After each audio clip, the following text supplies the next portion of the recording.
नमस्कार, आप सभी का बहुत बहुत स्वागत है। मेरा नाम रूबिका लियाकत है और भारत 24 पर आप द रूबिका लियाकत शो देख रहे हैं। आज आपको क्या कुछ द रूबिका लियाकत शो में जानने और देखने को मिलेगा, पहले वो बता देते हैं और उसके बाद तफसील से हर खबर डिटेल्ड एनालिसिस के साथ आपके सामने रखूंगी। आज सबसे पहले बात होगी सांसद रमेश बिधूड़ी की, क्योंकि संसद में जो अभद्रता इन्होंने दिखाई है उससे लोकतंत्र का ये मंदिर शर्मिंदा हुआ है, इसमें कोई राय नहीं है। उसके बाद सांसद रमेश बिधूड़ी कैसे परेशान कर गए उन तमाम समझदार लोगों को जो यकीन कर रहे हैं कि अब हिंदुस्तान बदल रहा है। और फिर अगली खबर होगी मिली भागीदारी, महिलाएं उठाएंगी जिम्मेदारी, क्योंकि अब बात तरस खाने की नहीं, अब बात होगी कानून बनाने की। राजनीतिक दलों को महिलाओं की तरफ से कैसे बता दिया गया कि हम आपकी वोटर हैं, ध्यान रखिए, हमारे लिए नीतियां बनेंगी तो वोट मिलेगा, वरना किसी की कोई सुनवाई नहीं होगी। महिला वोटर्स की अहमियत आज कैसे बढ़ी है या ये बढ़ी तब जाकर सरकार जगी है, इसके ऊपर भी एनालिसिस करने वाले हैं।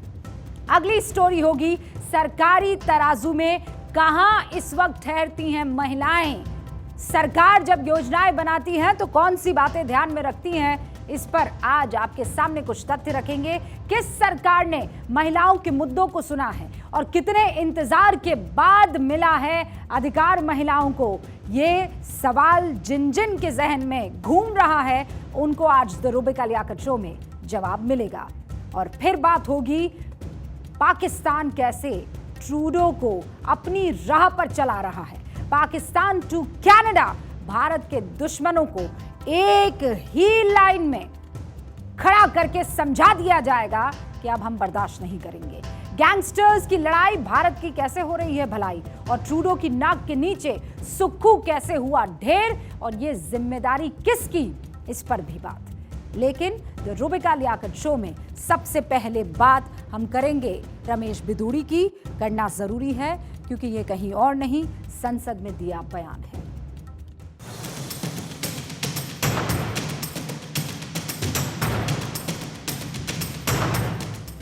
देश की राजधानी और वहां साउथ दिल्ली लोकसभा सीट से चुने गए बीजेपी सांसद रमेश बिधूड़ी आज उन्होंने अपने आचरण से, अपनी बोली से हमारे लोकतंत्र के मंदिर को शर्मसार किया है। और आज का इस्तेमाल मैं इसलिए कर रही हूं क्योंकि सबके नजर में जो संसद की कार्रवाई थी वो आज आई।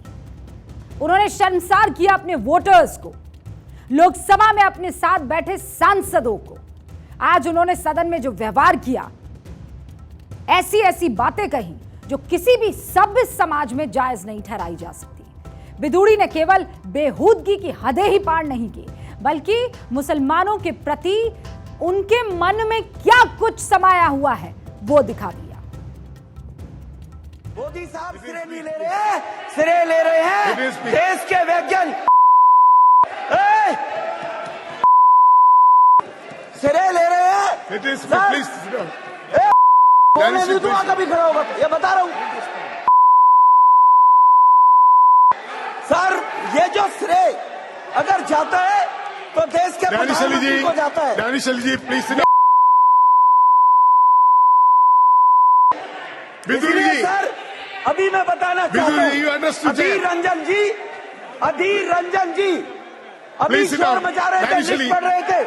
उस लिस्ट में अधीर रंजन जी जब लिस्ट पढ़ रहे थे 1975 में लेकर अभी तक, इसकी बात जी बाहर देखो।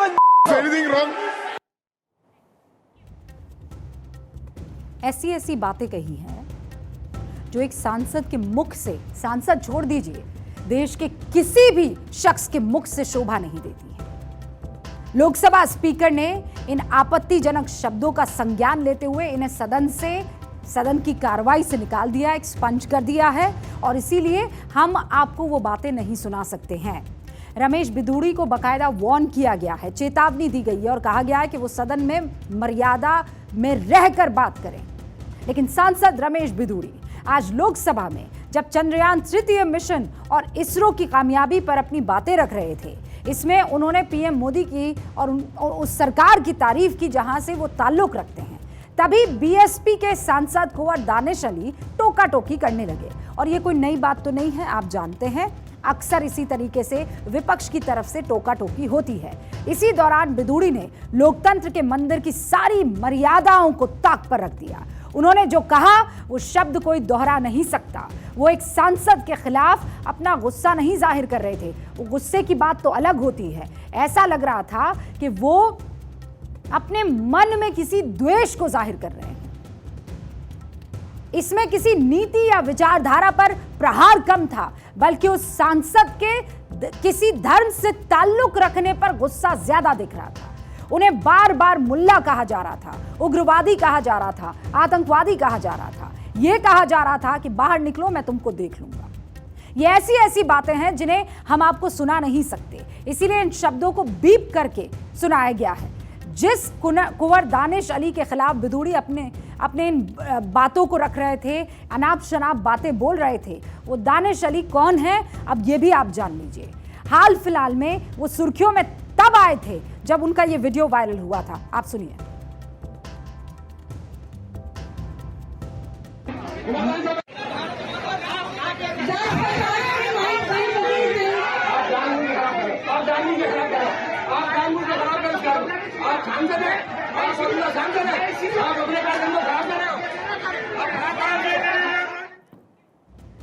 कुछ दिनों पहले ये वीडियो उनका बड़ा वायरल हुआ था। ये वीडियो उनके संसदीय क्षेत्र अमरोहा का है, जिसमें जब एक नेता उनके मंच से भारत माता की जय के नारे लगा रहे थे तो दानिश अली तमतमा गए और उन्हें रोक दिया।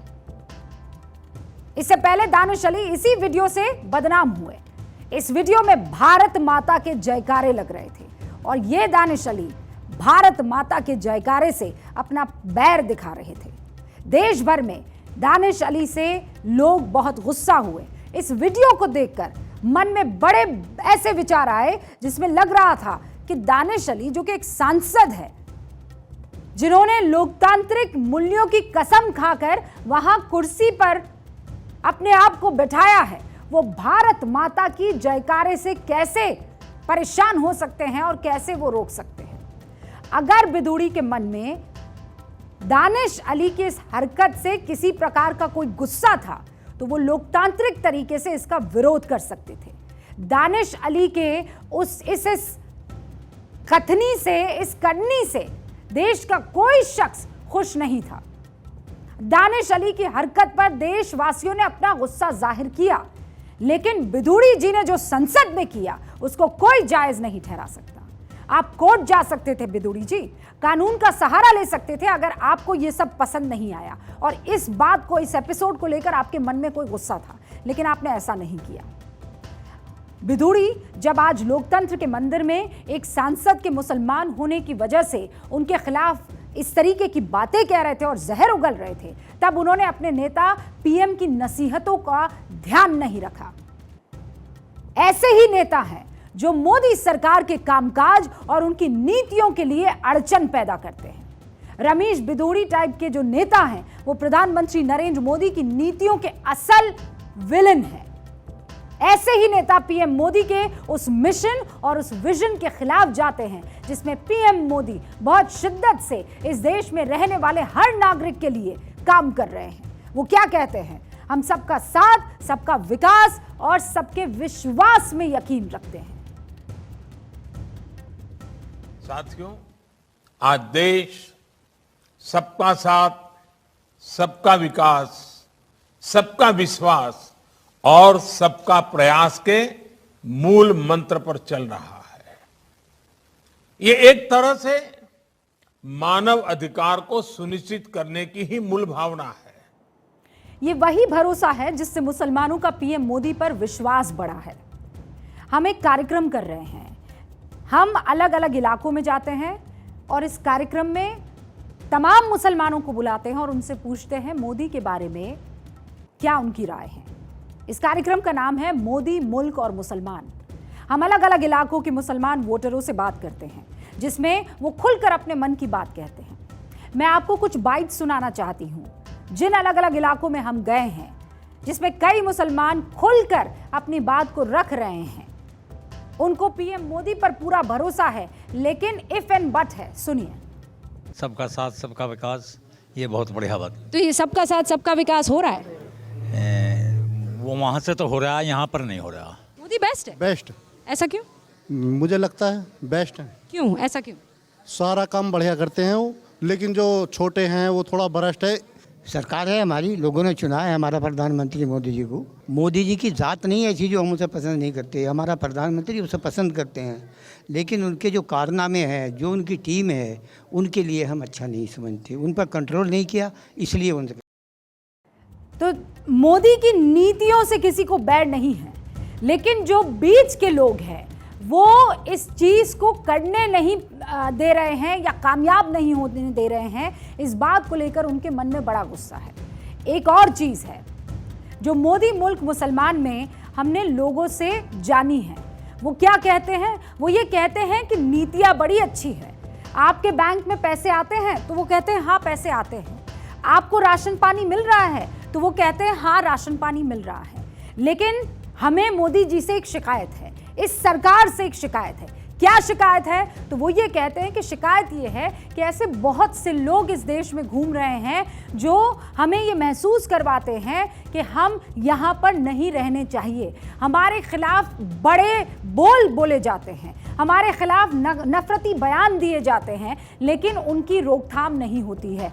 ये अगर किसी तरीके से ख़त्म हो जाएगा तो हमें किसी तरह की कोई शिकायत नहीं रहेगी। इसका मतलब ये नहीं है कि इनकी तरफ से किसी तरह की कोई पहल नहीं होनी चाहिए, सब चीज़ जो है सरकार ही करे। लेकिन जब वो ये बात कह रहे हैं तो इसमें बहुत गहराई है।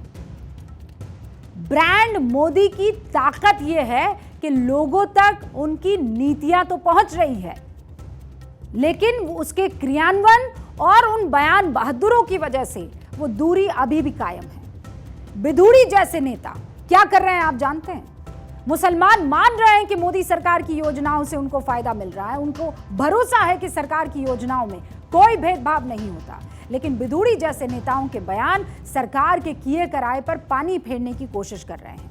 उनके इस बयान के खिलाफ बीएसपी सांसद कुंवर दानिश अली ने लोकसभा स्पीकर ओम बिरला को एक खत लिखा है और मांग की है कि वो इस मामले को जांच के लिए विशेषाधिकार समिति के पास भेजे। जब मेरे जैसे निर्वाचित सदस्य का ये हाल है तो सामान्य व्यक्ति का क्या हाल होगा? मुझे उम्मीद है न्याय मिलेगा, स्पीकर जांच कराएंगे, वरना मैं इस संसद को छोड़ने के बारे में सोच रहा हूं, क्योंकि इसे बर्दाश्त नहीं किया जा सकता है। We are mother of democracy, according to Honorable Prime Minister, and we are proud of it.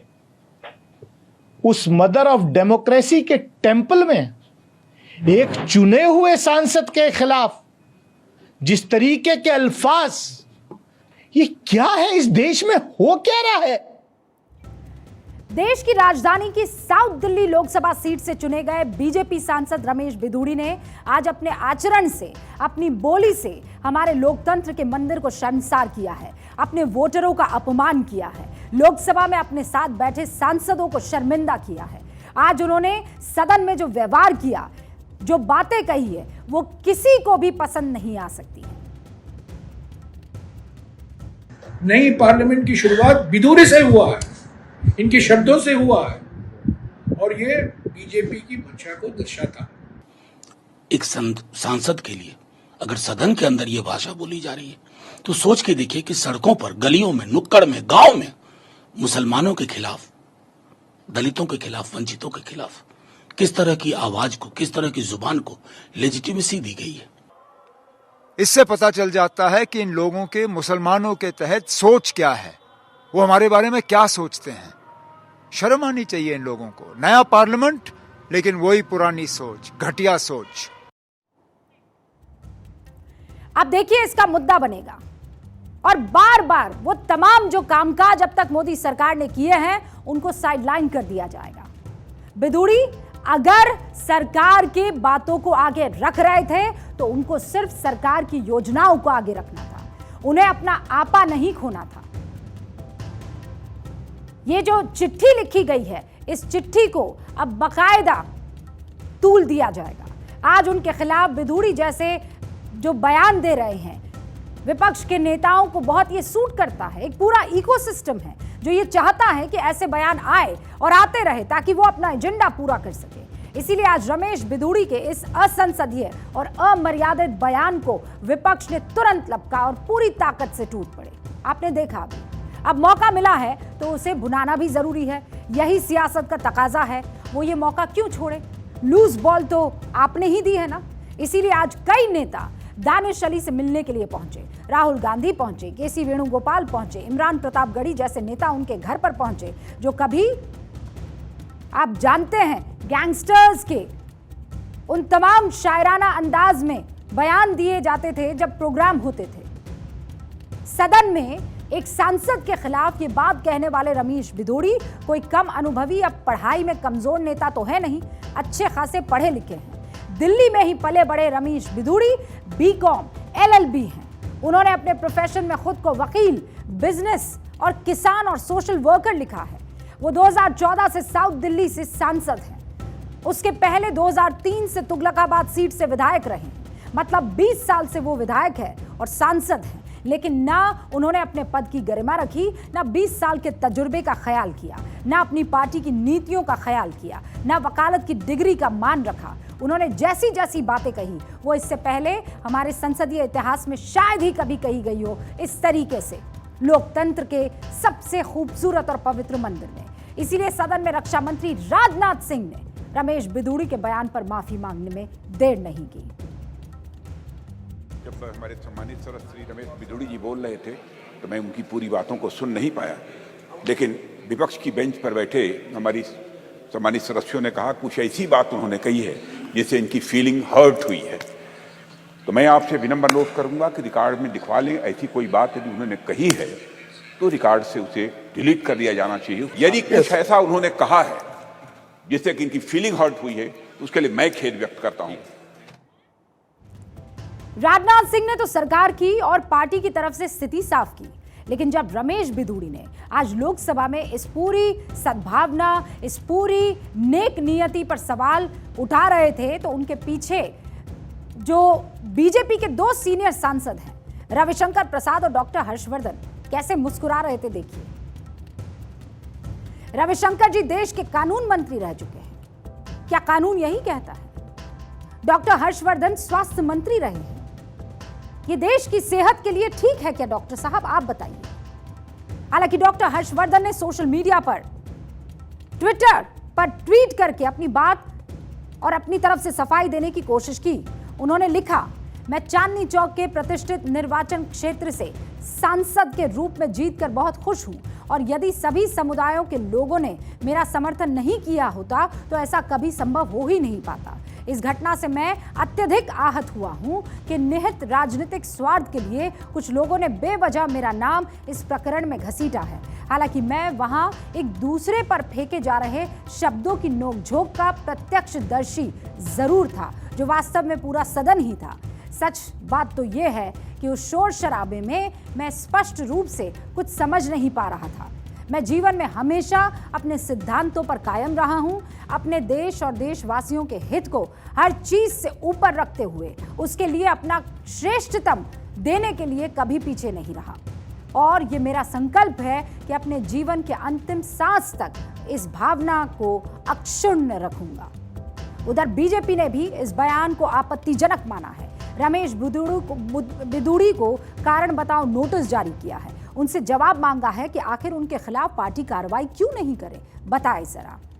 हम भी इंतजार कर रहे हैं। रमेश बिधूड़ी के मन में अगर कुछ नहीं था तो वो आए और अनकंडीशनल, जिस बेबाकी से वो इन अपशब्दों का इस्तेमाल कर रहे थे, उसी बेबाकी से आकर कहे कि अनकंडीशनल अपॉलॉजीज हैं। और दानिश अली को जो कुछ भी कहा है वो उनके मन के विचार नहीं है, क्योंकि वहां पर वो अपनी पर्सनल कैपेसिटी में नहीं खड़े थे, वो मोदी के सांसद के रूप में वहां खड़े थे। और वो एक बार फिर से मोदी के सपने, सबका साथ, सबका विकास, सबके विश्वास को छिन्न भिन्न करते हुए नजर आ रहे थे।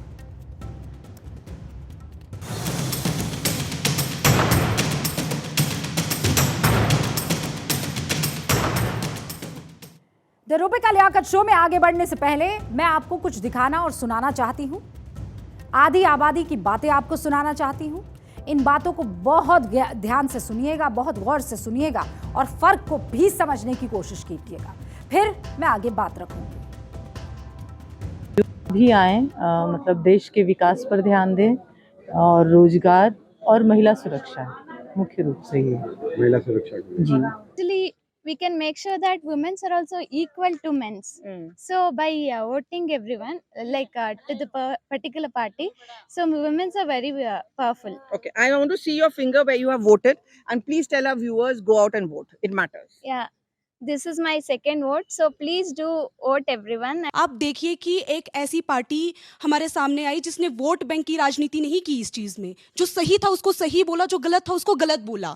ट्रिपल तलाक के ऊपर जो आज ट्रिपल तलाक हटा है, मैं इस चीज का स्वागत करूंगी आपके माध्यम से। आपने कुछ बयानों को सुना ना, ये महिलाओं के वो बयान हैं, ये वो महिलाएं हैं जो कुछ साल पहले तक बात करने में भी शर्मा जाती थी, जो झिझकती थी। मैं तो खुद एक पेशे से रिपोर्टर हूँ और ग्राउंड पर हर बार जब जब वोटिंग होती है तब जाती हूँ, और मैं आज की महिलाओं में और आज से कुछ साल पहले जो महिलाएं लाइनों में लगा करती थी, उन दोनों को बहुत अच्छे से देख चुकी हूँ।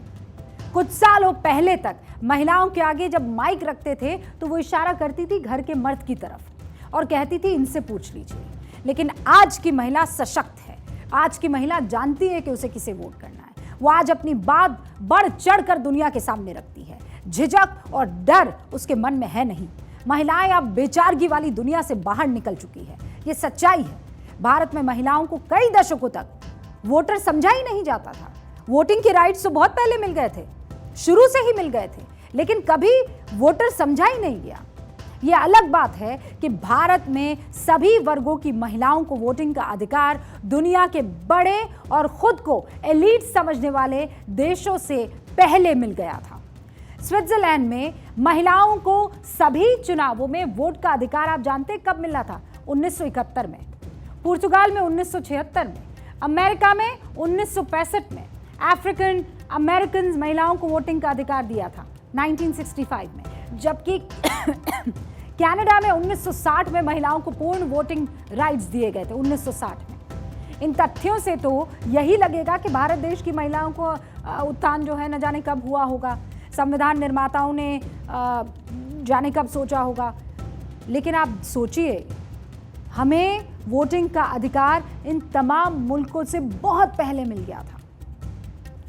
महिलाओं के उत्थान के लिए संविधान निर्माताओं ने तभी सोच लिया था जब संविधान में एक एक अक्षर लिखा जा रहा था। और वो क्या उम्दा सोच थी कि देश का हर नागरिक एक बराबर है, एक समान अधिकार वाला है।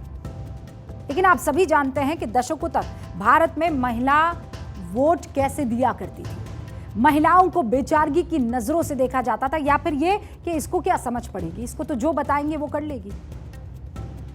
उन्हें सिर्फ वोट देने वाला समझा गया था कि इनको बताओ ये जाएंगी और ये वोट दे आएंगी। लेकिन नारी शक्ति वंदन बिल संसद से पास होने के बाद महिलाएं वोट देने की स्थिति में हैं। सिर्फ स्थिति में नहीं है, वोट देने के बाद वो कानून बनाने, नीति बनाने की स्थिति में भी है। अब महिलाएं कहती है कि वोट उसे देंगे जो हमारे लिए काम करेगा। अब महिलाएं सरकार बनाती है, कुर्सी तक पहुंचाती है। मोदी जी मारो लाल है, मोदी जी मारो बेटो पैसा दे रही हूँ मैं 600 रुपया मिल रहे, 2000 मुआवजा का मिल रहे। ये तो मोदी जी दे रही है, लपाड़ के दे रही हो, कल क्या करके दे रही है। हमारा लाल बटवा ये मुझे बड़ा जीवन, ये हमारा लाल। महिलाओं को अब एक नेता मिला है। महिलाओं को नरेंद्र मोदी ने नरेंद्र मोदी जो हैं वो उनको नेता के तौर पर, जैसे कहते हैं ना कि मेरा नेता है, वैसे नजर आता है। नरेंद्र मोदी भारत की 70 करोड़ महिलाओं का फेस है। नारी शक्ति वंदन विधेयक आजादी के वक्त भी आ सकता था, या फिर 27 साल पहले भी लागू हो सकता था, लेकिन ये आज पारित हुआ।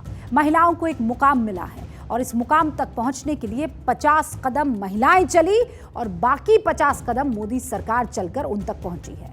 ये 50-50 वाला रेशियो है, समझ लीजिए। मोदी जी को तो देख के लगता है कि अब अपने ही घर के जैसे, ऐसे नहीं लगता कि ये कोई नेता हो या कुछ हो, ऐसा महसूस है कोई अपना घर का बुजुर्ग हो जो बोल रहा है, जो हमें आगे बढ़ाने के लिए प्रयास कर रहा है। सुनते आई हुई हूँ विपक्ष जो कहता आया हुआ है हम लोग 33% करेंगे करके पर, लेकिन मोदी 56 इंच का है, सीना किसी का नहीं था, वो मोदी जी का है। इस देश की महिलाएं, खासकर वो महिलाएं जो अब 40 की उम्र पार कर चुकी हैं और गांव देहात में रहती है, उन्होंने वो दौर देखा है जब घर का मुखिया तय करता था कि वोट किस पार्टी को देना है। उस दौर में महिलाओं से उनकी पसंद नहीं पूछी जाती थी, यहां तक कि वोट मांगने के लिए आने वाले नेता भी परिवार के मुखिया से बात करते थे, मुखिया को ही वोट देने के लिए समझा जाते थे। ये दौर आजादी के करीब 60 साल बाद तक देश में जारी रहा, लेकिन आज का दौर बदल चुका है। आज महिला वोटर ही सबसे अहम है। अब नेताजी महिलाओं से बात करते हैं, महिलाओं की बात करते हैं। गांव देहात में पंचायत के चुनाव तक में महिलाओं से बात करने के लिए नेताजी अपनी पत्नी को भेजते हैं। आज महिला वोटर्स पर ही सभी राजनीतिक दल ध्यान दे रहे हैं। ये महिलाओं की ताकत है। 21वीं सदी की महिलाएं इतनी ताकतवर हो चुकी है कि देश को विकसित बनाने की तरफ कदम बढ़ा रही है। अब उन्हें पुरुषों के पीछे चलने की जरूरत नहीं, बल्कि अब वो पुरुषों को राह दिखा रही है। महिलाओं की भागीदारी बढ़ी है, सरकारें महिलाओं के लिए काम कर रही हैं। बिहार में छुप्पा वोटर तो आपको पता है ना कौन है? गहलोत सरकार का फोकस आपको पता है ना किस वर्ग पर है? शिवराज सिंह चौहान क्यों मामा कहलाते हैं? इन सभी सवालों का जवाब सिर्फ एक है, महिलाएं। क्योंकि महिलाएं किसी जाति या धर्म की बेड़ियों में नहीं जकड़ी हुई हैं। एक महिला सिर्फ महिला है, और ये जान लीजिए कि महिलाएं जिसके साथ हैं वो सत्ता से ज्यादा दूर नहीं है। बिहार में नीतीश बाबू ने बालिका साइकिल योजना चलाई। नारी शक्ति योजना के तहत नौकरियों में 35% महिला रिजर्वेशन किया। महिलाओं को बिजनेस के लिए ब्याज मुक्त 10 लाख का लोन दिया। ब्लॉक और थानों में 35% महिला अधिकारी नियुक्त की। राज्य में शराबबंदी महिलाओं के हित के लिए लागू की गई। इन सभी कोशिशों का नतीजा क्या हुआ आप जानते हैं? लंबे वक्त से बिहार के सीएम हैं। महिला शक्ति की बदौलत ही नीतीश बाबू बार बार सीएम की कुर्सी पा रहे हैं। अगर कुछ कमाती है, पैसा लाती है, तो स्वाभाविक है उस पर भी शराब पीने वाला जो परिवार का में पति है वो उसको हथिया लेता है, तो परिवार की भी हालत खराब। और अभी तो स्वयं सुना कि अगर शराब की दुकान है तो उसके बाद किस प्रकार से लोग व्यवहार करते हैं, खासकर महिलाओं के साथ। महिलाओं के लिए योजनाएं किसी एक राज्य तक सीमित नहीं है भाई। राजस्थान में तो कुछ ही महीने में चुनाव होने वाले हैं। गहलोत सरकार की कोशिशें देख लीजिए किस तरफ नजर आती है। गहलोत सरकार का फोकस महिलाओं पर है। राजस्थान में 400 रुपए में गैस सिलेंडर देना किसके लिए है? राजस्थान महिला निधि योजना के तहत बिजनेस प्रोत्साहन, बालिका दुरुस्त शिक्षा योजना जिसमें लड़कियों की फीस सरकार भरती है, राजस्थान वर्क फ्रॉम होम योजना जिसमें महिलाओं को घर बैठे रोजगार दिया जाता है। राजस्थान सरकार इस बार प्रदेश की 3.5 करोड़ महिलाओं पर फोकस करके चुनाव जीतने की कोशिश कर रही है। साल में 12 सिलेंडर 1400 वाला 1040 वाला है, वो 500 रुपये में हम देंगे सबको, ये मैं आपसे वादा करना चाहता हूं। मध्य प्रदेश में भी चुनाव होने वाले हैं और यहां तो सीएम को मामा ही कहा जाता है। खुद सीएम मंचों से खुद को बेटियों का मामा कहते हैं। यहाँ महिलाओं के लिए तमाम योजनाएं चल रही है। कन्या विवाह योजना जिसमें बेटी की शादी के लिए 1 लाख तक की राशि दी जाती है। लाडली बहना योजना जिसमें महिलाओं को 1000 रुपए बैंक खाते में दिए जाते हैं। शिवराज सिंह चौहान महिला सशक्तिकरण के दावों और योजनाओं के सहारे फिर से सत्ता में आने की कोशिशों में जुटे हुए हैं। बेटियों के बिना यह दुनिया नहीं चल सकती, और इसलिए बहनों और भाइयों, मध्य प्रदेश की धरती पर सबसे पहले हमने बनाई लाडली लक्ष्मी योजना, क्योंकि मुझे पता था कि बेटी जब तक बोझ रहेगी दुनिया बेटी को पैदा नहीं होने देगी, और इसलिए मैंने तय किया बेटी को बोझ नहीं रहने देंगे, बेटी को वरदान बनाएंगे। राज्य से अलग हटकर केंद्र सरकार का फोकस आप देख लीजिए। क्या मोदी के अलावा कोई प्रधानमंत्री लाल किले की प्राचीर से महिलाओं के सैनिटरी पैड्स की बात कर सकता था? आप सोच सकते हैं, ये सिर्फ नरेंद्र मोदी ही कर सकते थे, और उन्होंने करके दिखाया। देश में उज्जवल योजना कौन लेकर आया? उज्ज्वला योजना, घर घर शौचालय, बेटी बचाओ बेटी पढ़ाओ, 72 लाख पीएम आवास, 27 करोड़ मुद्रा लोन किसके पास गए हैं? मातृ वंदन योजना, 26 हफ्ते की मैटरनिटी लीव, पहले 3 महीने की हुआ करती थी, याद कीजिए, अब 6 महीने की है। ट्रिपल तलाक को खत्म किया, बैन किया। ये क्यों किया गया और किसके लिए किया गया? उज्ज्वला योजना के तहत 9 करोड़ 59 लाख गैस कनेक्शन दिए गए। घर घर शौचालय से सबका फायदा हुआ है। बेटी बचाओ बेटी पढ़ाओ से देश में महिला पुरुष अनुपात में सुधार आया है। 72 लाख महिलाओं को पीएम आवास योजना में घर मिले हैं। 27 करोड़ मुद्रा लोन महिलाओं को दिए गए हैं। 27 करोड़। मातृ वंदन योजना में गर्भवती गरीब महिलाओं को राशि दी जाती है। मैटरनिटी लीव 12 हफ्ते से बढ़कर 26 हफ्ते कर दी गई है। ट्रिपल तलाक खत्म हुआ है। मेरे प्यारे देशवासियों, गरीब बहन बेटियों की बेहतर स्वास्थ्य की भी चिंता ये सरकार लगातार कर रही है। हमने जन औषधि केंद्र के अंदर 1 रुपये में सैनिटरी पैड पहुंचाने के लिए एक बहुत बड़ा काम किया। 6000 जन औषधि केंद्रों में पिछले कुछ थोड़े से समय में ही करीब 5 करोड़ से ज्यादा सैनिटरी पैड हमारी इन गरीब महिलाओं तक पहुंच चुके हैं। बेटियों में कुपोषण खत्म हो, उनकी शादी की सही आयु क्या हो, इसके लिए हमने कमेटियां बना के रचना की है। 2024 के लोकसभा चुनाव करीब है और पीएम मोदी जानते हैं कि महिला वोटर्स के वोट सबसे अहम है, इसलिए फोकस महिलाओं पर भी रहेगा। हालांकि ये भी नहीं है कि महिलाओं के लिए 2014 के बाद ही सब कुछ किया गया है। पहले की सरकारों ने भी काम किया है, लेकिन वो ऊंट के मुंह में जीरे के समान है, ये कहने में कतराना नहीं। 1961 में दहेज निषेध कानून बनाया गया। कमीशन ऑफ सती प्रिवेंशन कानून 1987 में बनाया गया। महिला घरेलू हिंसा प्रोटेक्शन कानून 2005 में बनाया गया। Sexual harassment for women at work place कानून 2013 में लाया गया। सरकारों ने महिलाओं के लिए काम किया है, लेकिन ये काम 2014 के बाद से तेज रफ्तार उसकी स्केलिंग हुई है और अब महिलाएं ये कह रही हैं कि we are on the table now. सरकारों को समझ आ गया है कि अब फिर कोई शाहबानो बनकर अगर रह गई तो सरकार की खैर नहीं। इसीलिए यही हुआ जिसका इंतजार हर महिला कर रही थी, क्योंकि उस दौर में वोटर पुरुषों को ही माना जाता था, उन्हीं की बात सुनी जाती थी। शाहबानो केस में राजीव गांधी की सरकार ने सुप्रीम कोर्ट का फैसला क्यों पलट दिया? क्योंकि वो जानते थे कि महिलाएं मर्दों की सुनेंगी, मर्दों को रिझा के रखो। अब ये नहीं होता।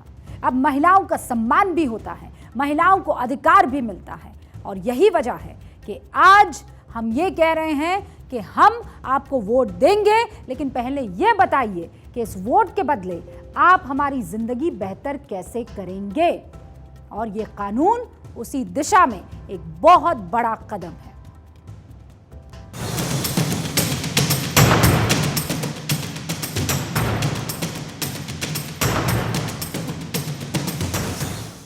तो पाकिस्तान टू कनाडा, भारत के दुश्मनों का खात्मा हो रहा है।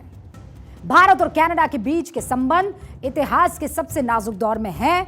हम कनाडा और खालिस्तानियों के लिंक की नहीं, बल्कि पाकिस्तान और कनाडा के लिंक की आज बात करेंगे। कनाडा क्यों भारत जैसे भरोसेमंद पार्टनर को छोड़कर आतंकियों का ठिकाना बन चुके कंगाल पाकिस्तान को अपना साथी बना रहा है? किस तरह पाकिस्तान की मदद से कनाडा में खालिस्तानी आतंकी फंड फैला रहे हैं? इसी मकसद से खालिस्तानी और पाकिस्तान की खुफिया एजेंसी ISI 25 सितंबर को कनाडा में बड़ी साजिश को अंजाम देने वाले हैं और खुलासा हुआ है कि खालिस्तानियों के साथ मिलकर ISI भारतीय दूतावासों के सामने हिंसक प्रदर्शन करने की साजिश रच रहे हैं। कनाडा में 25 सितंबर को भारतीय हाई कमीशन के सामने हिंसा की योजना बनाई गई है। 20 से ज्यादा खालिस्तानी आतंकियों को ISI फंडिंग कर रही है ताकि कनाडा में खालिस्तानियों को पोस्टर, बैनर और कवरेज मिल सके। कनाडा में पढ़ रहे भारतीयों को भी इस साजिश में शामिल करने का मंसूबा बनाया गया है। इसके लिए सोशल मीडिया हैंडल से अफवाह फैलाने का काम पाकिस्तान खुद कर रहा है। ISI पंजाब में फिर आतंक फैलाने के लिए कनाडा में बैठे आतंकियों का सहारा ले रही है। कांग्रेस सांसद अंबिका सोनी ने 27 दिसंबर 2017 को संसद में पूछा था कि क्या खालिस्तानियों को फिर सक्रिय करने के लिए आईएसआई साजिश रच रही है। इसके जवाब में गृह मंत्री हंसराज अहीर ने बताया कि ऐसे सबूत मिले हैं कि आईएसआई आतंकवाद फैलाने के लिए खालिस्तानियों को फंडिंग कर रही है और बहुत से टेररिस्ट संगठनों को मदद दे रही है। सबसे ज्यादा खालिस्तानी संगठन कहां है बताइए? कनाडा में। इससे पता चलता है कि पाकिस्तान किस तरह कनाडा में सक्रिय हो चुका है। इस पर आपको कनाडा के पत्रकार क्या कह रहे हैं ये सुनना चाहिए। Do you think any world leader is going to back Canada in this? Is just going to take Justin Trudeau's word after seeing all of this? The average world leader in countries, they're not stupid. They're not watching CBC to get their news. They know it's all fake. So they don't live in the same reality they've concocted for you. Like, no one's going to back Canada. It makes no sense to back Canada. And you're going to put our allies in a position to choose between their allies? This isn't an enemy. This is an ally. You ding-dongs. They're part of the Commonwealth. Oh my God. How do we win this? What's our leverage here? What, you're going to make an alliance with Pakistan? A nuclear alliance with Pakistan and go blow up the... Like, is this our plan? अब जिस तरह Bharat Canada के रिश्ते तल्ख हुए हैं, उससे सबसे ज्यादा खुश तो पाकिस्तानी है। वो आपने कहावत सुनी होगी ना, बेगानी शादी में अब्दुल्ला दीवाना। पाकिस्तान को लगता है कि हर बार आतंकवाद फैलाने का अपराध उसी पर लगता है। इस बार उसे पार्टनर मिल गया है। इसी खुशी में पाकिस्तान ने भारत के खिलाफ एक से बढ़कर एक झूठ फैलाने की कोशिश कर दी। पाकिस्तान के कार्यवाहक प्रधानमंत्री इसमें सबसे आगे निकल गए हैं। पाकिस्तानी पीएम अनवरुल हक इतने बौखला गए कि निज्जर की हत्या के लिए सीधा सीधा भारत को जिम्मेदार ठहरा दिया, जिसके लिए कनाडा भी शक की बात कर रहा है। पाकिस्तानी पीएम सिर्फ यही नहीं रुके, उन्होंने आरोप लगाया और कहा कि इन विचारकों का हौसला, हिंदुत्व के इन विचारकों का हौसला अब इतना बढ़ गया है कि वो विदेश में जाकर ऐसे काम कर रहे हैं। सिख नेता की दुर्भाग्यपूर्ण हत्या उसी प्रवृत्ति को दिखाता है। पश्चिमी देशों पर अपनी खींच निकालते हुए काकड़ ने कहा कि अपने आर्थिक और रणनीतिक हितों को देखते हुए बहुत से पश्चिमी देशों ने इस तथ्य और वास्तविकता को नजरअंदाज करना चुना है। पाकिस्तानी प्रधानमंत्री से भी 2 कदम आगे जाकर बिलावल भुट्टो ने और भी खतरनाक जहर उगला है। बिलावल ने कहा कि भारत एक दुष्ट हिंदुत्ववादी और आतंकवादी देश है और दुनिया के सामने भारत बेनकाब हो गया है। कब तक अंतर्राष्ट्रीय और पश्चिमी देश भारत को नजरअंदाज करते रहेंगे? भारत को गालियां देने के लिए पाकिस्तान में कंपटीशन चल रहा है। ये बिलावल भुट्टो को बगल ही में सिखों का नरसंहार नहीं दिखता है, क्रिश्चियंस का नरसंहार नहीं दिखता है, हिंदुओं के तोड़े जा रहे मंदिर नहीं दिखते हैं। भैया जी को कनाडा के खालिस्तानी नजर आ रहे हैं। जो भारत की सबसे ज्यादा बुराई करेगा वो आतंकियों का सबसे बड़ा चहीता बनेगा। कितना गजब है, आतंकी भी हमें कैरेक्टर सर्टिफिकेट बांट रहे हैं। दरअसल जिस खालिस्तान को हवा देने में पाकिस्तान को बरसों लगे ना, खालिस्तान पर वो अकेले पड़ गया था, लेकिन उसे अचानक कनाडा नाम का एक साथी मिल गया, बेवकूफ साथी। सारी दुनिया में भारत के दुश्मन आपस में लड़ लड़ के मर रहे हैं। पाकिस्तान को इस बात से भी बहुत टेंशन हो गई, इसीलिए वो इतना भड़क गया कि पिछले 6 महीने में भारत के 8 मोस्ट वांटेड दुनिया के अलग अलग शहरों में मारे गए। खालिस्तानी आतंकी हरविंदर रिंडा पाकिस्तान में मारा गया, हैप्पी संघेड़ा इटली में मारा गया, बशीर अहमद पाकिस्तान में मारा गया, परमजीत पंजवार मर गया पाकिस्तान में, खालिद रजा पाकिस्तान में मर गया, अवतार खांडा इंग्लैंड में मारा गया, एजाज अहमद अफगानिस्तान में मारा गया, सैयद नूर अफगानिस्तान में मारा गया, हरदीप निज्जर कनाडा में मारा गया। कल विदेश मंत्रालय के प्रवक्ता अरिंदम बागची ने खालिस्तानियों की फंडिंग को लेकर कनाडा सरकार पर सवाल भी उठाए। We obviously condemn any threat, but look, the overall, I think we should look at the larger issue. The larger issues of terrorism, and not just terrorism, but also the fact that it is being funded and supported, and we know this for some time from our western neighbor Pakistan. But the issue of safe havens and places to operate is being provided abroad, including in Canada. दरअसल Canada Pakistan के उसी नक्शे कदम पर चल पड़ा है जहां से शांति नहीं आतंक की शुरुआत होती है। पिछले 40 साल से कनाडा खालिस्तान पर नर्म रुख रखे हुए हैं। बेवकूफ मुल्क है। समझ में नहीं आ रहा है। सिख अलग है और खालिस्तानी अलग है। कोई पगड़ी पहन लेने से सिख नहीं हो जाता है। हिंदुस्तान के सिखों से सीखिए। अब कनाडा ने खालिस्तान पर स्टैंड लेकर भारत को साफ कर दिया कि वो दूसरा पाकिस्तान बन चुका है। क्लियरली बता दिया कि वो अब गलत राह पर निकल चुका है और उसका अब वापस लौटना बड़ा मुश्किल दिख रहा है। लेकिन अब ये नया भारत है और नया भारत जानता है कि वतन में रहने वाले और वतन के लोग जो बाहर किसी और वतन में रहते हैं उनकी सुरक्षा कैसे करनी है। द रूबिका लियाकत शो में मुझे इजाजत दीजिए। देखते रहिए भारत 24।